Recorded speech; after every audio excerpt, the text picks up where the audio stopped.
Chers amis, cela fait plusieurs semaines, mais en réalité plusieurs mois, voire plusieurs années, que je suis tracassée par un phénomène effrayant.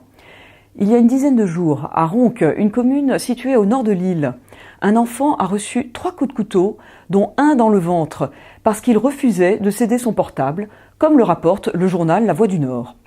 Miraculeusement, ses jours ne sont pas en danger, mais il a eu énormément de chance. Au moment où je vous écris, il semblerait que ces agresseurs, apparemment mineurs eux aussi, n'aient toujours pas été retrouvés. Mais dans quel monde vivons-nous pour que des enfants n'hésitent pas à en poignarder d'autres pour un objet aussi banal qu'un téléphone portable?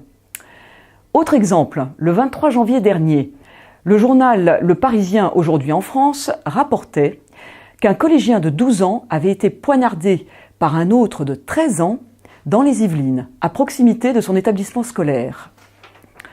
Quand je lis ce genre de choses, je sais pourquoi je me lève pour aller travailler à l'IPJ tous les matins.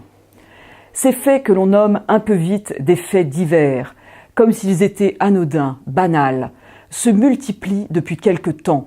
Des délinquants, voire des criminels, de plus en plus jeunes, sévissent dans nos villes, dans nos quartiers, dans nos écoles. Oui, je le répète, dans nos écoles, où des professeurs ou bien des surveillants se font agresser, voire menacer par leurs élèves.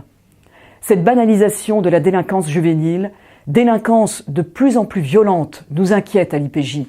Elle va de pair, bien évidemment, avec le laxisme généralisé qui est de mise dans notre pays, fruit d'une idéologie mortifère et que nous dénonçons à temps et à contre-temps dans nos propos.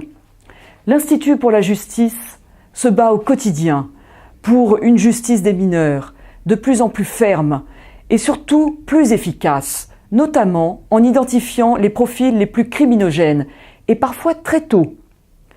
Refuser comme certains de voir la réalité en face, c'est renoncer à éviter le passage à l'acte ou l'ancrage de jeunes adolescents dans la délinquance ou la criminalité.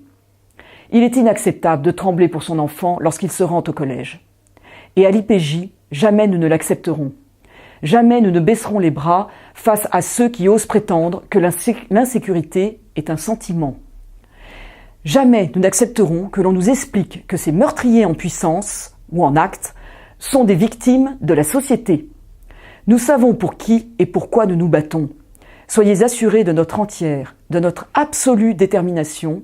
Il en va de la vie et de la protection de tous.